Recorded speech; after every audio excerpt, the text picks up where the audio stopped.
மதிகட்ட கூட்டத்தின் பிரதிநிதியாக மணியன் என்பவர் ஒரு வழக்கு தொடுக்கிறார். இதையெல்லாம் பார்த்துத்தானே எச் ராஜா ஒதுங்கி நின்றுருக்காரு. இதையெல்லாம் பார்த்துத்தானே சீமான் சட்டம் இல்லாம அடங்கி ஒடுங்கி கிடக்கிறாரு. 10 தோல்வி பழனிசாமின்னு பேர் வாங்கியிருக்காரு எடப்பாடி பழனிசாமி. சங்கிகள் யாரும் அறிவாளிகள் அல்ல. வணக்கம் நண்பர்களே, இது திராவிடம் 100 திராவிட இயக்க தமிழர் பேரவையின் சார்பில் உங்களுக்கு என்னுடைய வணக்கத்தை தெரிவித்துக் கொள்கிறேன்.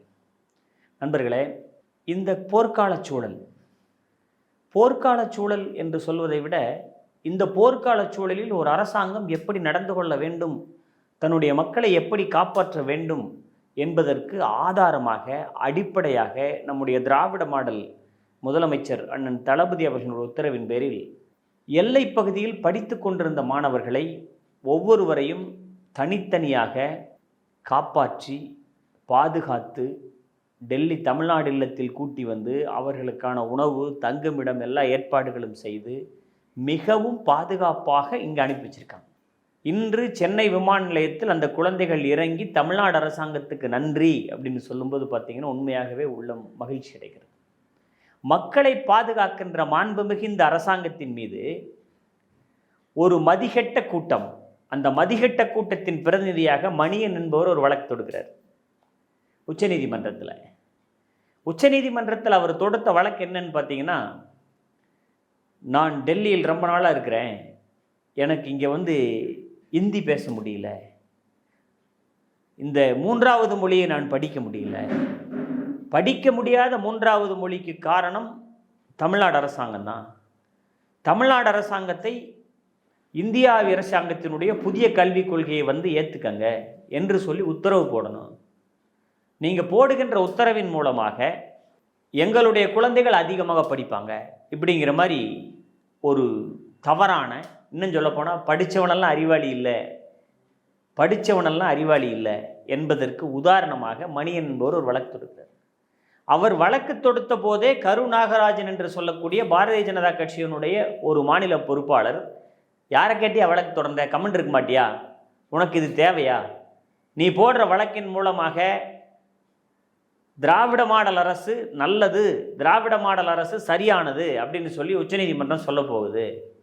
தமிழ்நாடு அரசாங்கத்தினுடைய பாலிசி மேட்டர் அது, அதில் நாங்கள் தலையிட முடியாது, நீயும் தலையிட முடியாது என்று சொல்லிட்டாங்க அப்படின்னு சொன்னால் நம்முடைய முகத்தை எங்கே கொண்டே வச்சுக்கிறது, கமெண்ட் இருக்க மாட்டியா என்று சொல்லி அவர் தொலைபேசியில் பேசின ஒரு ஆடியோ வெளியே வந்துச்சு. அது எல்லாருமே பார்த்தோம். அந்த ஆடியோ இப்போவும் வெளியே வந்து நிறைய போயிட்டுருக்கு. இப்படி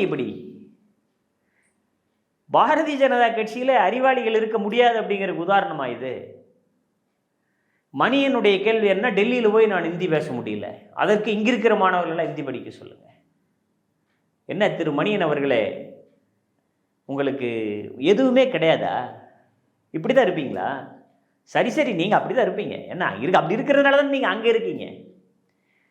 கொஞ்சமாவது சிந்திக்க தெரிஞ்சு ஏன் என்று கேள்வி ஏற்கக்கூடிய அறிவு இருந்ததுன்னா தந்தை பெரியாருடைய கருத்துக்களை, பேரறிஞர் அண்ணாவினுடைய கருத்துக்களை, தமிழ்நாட்டினுடைய சிற்பியாக இருந்து தமிழ்நாட்டை மிகச் சிறப்பாக வளர்த்து எடுத்திருக்கக்கூடிய காவிய தலைவர் கலைஞருடைய கருத்துக்களை, இவர்கள் அனைவருடைய கருத்துக்களை ஏற்றுக்கொண்டு திராவிட மாடல் அரசாக தமிழ்நாட்டை இன்று பொருளாதாரத்தில் மிகப்பெரிய மாநிலமாக, இந்தியாவின் நம்பர் 1 மாநிலமாக உருவாக்கி இருக்கக்கூடிய ஆற்றல் மிகண்ணன் தளபதி முத்துவேல் கருணாநிதி ஸ்டாலின் என்கின்ற மாபெரும் மனிதனை எதிர்த்து நீ வழக்கு போடுறியா? முடியுமா உன்னால? அவருடைய அறிவுத்திறமைக்கு மத்தியில் நீ பக்கத்தில் கூட நிற்க முடியுமா? அவருடைய கால் தூசுக்கு கூட உன்னால் ஒட்டி வர முடியாது அப்படிங்கிறதான் உண்மை. இதையெல்லாம் பார்த்துத்தானே எச் ராஜா ஒதுங்கி நின்றுருக்காரு. இதையெல்லாம் பார்த்துத்தானே சீமான் சட்டம் இல்லாமல் அடங்கி ஒடுங்கி கிடக்கிறாரு. இதற்கு மேலே நீ என்ன தூக்கி நிறுத்த போற? உன்னால் எதுவுமே முடியாது அப்படிங்கிறது தெரியும். அதனால தான் கரு நாகராஜன் உன்னை திட்டினார். அப்போவாது வழக்கை வாபஸ் வாங்கி விடன்னு ஒரு அறிவு வேண்டாம்? உச்சநீதிமன்றம் உன்னை எந்த அளவுக்கு கண்டித்திருக்கிறது? நீதிமன்றத்தினுடைய நேரத்தை நீ இந்த மாதிரி விரயம் செய்கிறாயே, நியாயம்தானான்னு கேட்டிருக்கு. ஒரு அரசாங்கத்தினுடைய பாலிசி மேட்டர் என்னன்னு தெரியாது, ஒரு அரசாங்கத்தினுடைய நிலைப்பாடு என்னன்னு தெரியாது. அறிஞர் அண்ணா தெளிவாக சொன்னார் இல்லையா, இருமொழி கொள்கையினுடைய ஆட்சி இருக்கின்ற வரை அண்ணாதுரை தான் தமிழ்நாட்டை ஆளுகிறார் சொன்னாரா இல்லையா? அதுதான் ஏன் நடந்துட்டு இருக்கு. எந்த சூழ்நிலையிலும் தமிழ்நாட்டில் பாரதிய ஜனதா கட்சிக்கு வாய்ப்பே இல்லை. அது மட்டும் இல்லை, பாரதிய ஜனதா கட்சி கூட யார் கூட்டணி வச்சாலும் அவனும் அவுட்டு. அதில் சந்தேகம் வேறு இருக்கா? அதில் சந்தேகம் இருக்கிறதுன்னு சொன்னால் 2026 திரும்பவும் தமிழ்நாட்டு மக்கள் உங்களுக்கு பாடம் புகட்டுவார்கள். தொடர்ந்து தமிழ்நாட்டு மக்கள் 10 முறை பழனிசாமியை தோற்கடித்திருக்கிறார்கள். 10 தோல்வி பழனிசாமின்னு பேர் வாங்கியிருக்கார் எடப்பாடி பழனிசாமி. காரணம் என்ன? உங்களோடு இருந்த ரகசிய கூட்டு, உங்களோடு இருந்த நேரடி கூட்டு, இதையெல்லாம் தாண்டி உங்களுடைய வளர்ச்சி பாதிக்கப்பட்டு இன்றைக்கு அந்த கட்சி காணாமல் போய் கொண்டிருக்கிறதேங்கிற வருத்தத்தில் நாங்கள் இருக்கிறோம். ஏனென்றால் என்னதான் இருந்தாலும் எம்ஜிஆர் அப்படிங்கிறவர் உருவாக்கிய ஒரு அமைப்பு, ஒரு திராவிட இயக்கம்ங்கிற பேர் இருக்கக்கூடிய ஒரு அமைப்பு அநியாயமாக உங்களால் சிதைக்கப்படுகிறதே என்கின்ற வேதனை எங்களுக்கு. அந்த வேதனையை மாற்ற வேண்டும் என்று சொன்னால், அந்த வேதனையை போக்க வேண்டும் என்று சொன்னால் திரும்பவும் தமிழ்நாட்டில் திராவிட மாடல் அரசாங்கம் தான் வரணும். பெண்ணுரிமை பாதுகாக்கப்பட வேண்டும். பெண்களுக்கு எத்தனை வேலைகளை செஞ்சிருக்கார், ஆண்களுக்கு எத்தனை உரிமைகளை வழங்கியிருக்கிறார். அதே மாதிரி தொழில்துறையில் எவ்வளோ பெரிய மாற்றங்கள் உருவாக்கப்பட்டிருக்கிறது. இப்படி தொடர்ந்து மக்களுக்காகவே பணியாற்றி கொண்டு மக்களை பற்றியே சிந்திக்கக்கூடிய மாண்புமிகு தமிழ்நாடு முதல்வர் மீது மணியன் வழக்கு தொடுக்கிறார். மிஸ்டர் மணியன், நீங்கள் மட்டும் இல்லை, உங்கள் அப்பன் மோடி வந்தாலும் எங்களை ஒன்றும் பண்ண முடியாது, உங்கள் அப்பன் அமித்ஷா வந்தாலும் எங்களை ஒன்றும் பண்ண முடியாது. நாங்கள் அப்படி தான் இருப்போம். இதையெல்லாம் தாண்டி உங்களுடைய ஒவ்வொரு பிரச்சனைகளுக்கும் மிக தெளிவாக பதில் சொல்கிறோம். என்ன சொல்லியிருக்காரு? 2500 கோடி பணம் நீங்கள் வர வேண்டியது இருக்குது, நீங்கள் மும்மொழி கொள்கையை அமல்படுத்தினீங்கன்னா மட்டும்தான் அந்த பணம் தருவன்னு சொல்லி திமிரா பேசினார் பிரதான் என்று சொல்லக்கூடிய ஒரு அமைச்சர். இன்னும் சொல்ல போனால் நிறைய இப்போ பிரதானுடைய சூழ்நிலையை பார்த்தீங்கன்னா, தர்மேந்திர பிரதான் ஒரு அமைச்சர் இருக்கார்ல, அவருடைய தாய்மொழியை மறந்துட்டார் நண்பர்களே. அவருடைய தாய்மொழி ஒரிய மொழி. அந்த ஒடியா மொழியில், ஒரிசா மாநிலத்தில் இருக்கக்கூடிய ஒரிய மொழியில் அவங்களுடைய மொழி மறக்கடிக்கப்பட்டு அங்கே இந்தி தாண்டவம் ஆடிக்கொண்டிருக்கிறது. அதையே தமிழ்நாட்டிலும் கொண்டு வந்து நிறுத்தணும், அப்போ தான் சங்கிகள் சாம்ராஜ்யம் தொடரும் அப்படிங்கிற எண்ணத்தில் அவர் பேச்சிருக்கு.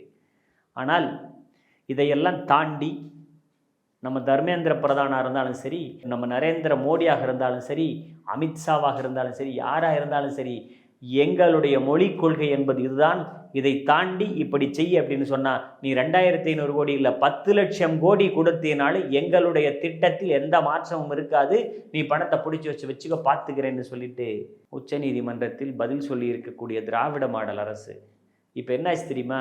அந்த பணத்தை அவர் வச்சுக்க முடியாது. ஏன் வச்சுக்க முடியாதுன்னு உச்சநீதிமன்றம் சொல்லிடுச்சு. தமிழ்நாட்டோட பாலிசி மேட்டர் இது, அதில் நாங்கள் தலையிட முடியாதுன்னு சொன்ன பின்னால் தர்மேந்திர பிரதான் அந்த பணத்தை எப்படி வச்சுக்க முடியும்? கண்டிப்பாக அந்த பணத்தை நீ தமிழ்நாட்டு அரசாங்கத்துக்கு கொடுத்தாகணும். இதுக்கு பேர் தாங்க சொந்த காசுலேயே சூனியம் வச்சுக்கிறதுன்னு சொல்கிறது. பாரதிய ஜனதா கட்சியில் அறிவாளிகள் யாரும் இருக்க மாட்டார்கள், சங்கிகள் யாரும் அறிவாளிகள் அல்ல அப்படிங்கிறதுக்கு உதாரணமான மனிதன் தான் மணியன். யோசிச்சுக்கங்க. நம்முடைய வாழ்க்கை, நம்முடைய வளம், நம்முடைய சிறப்பு எல்லாமே திராவிட மாடல் அரசாங்கம் 26 தொடரும் பொழுது தமிழ்நாட்டினுடைய வளர்ச்சி இன்னும் அடுத்த கட்டத்துக்கு போகும். அமர்த்தியா சென் சொன்னது போல தமிழ்நாட்டினுடைய வளர்ச்சியை இந்தியாவினுடைய மாநிலங்களோடு ஒப்பிடக்கூடாது.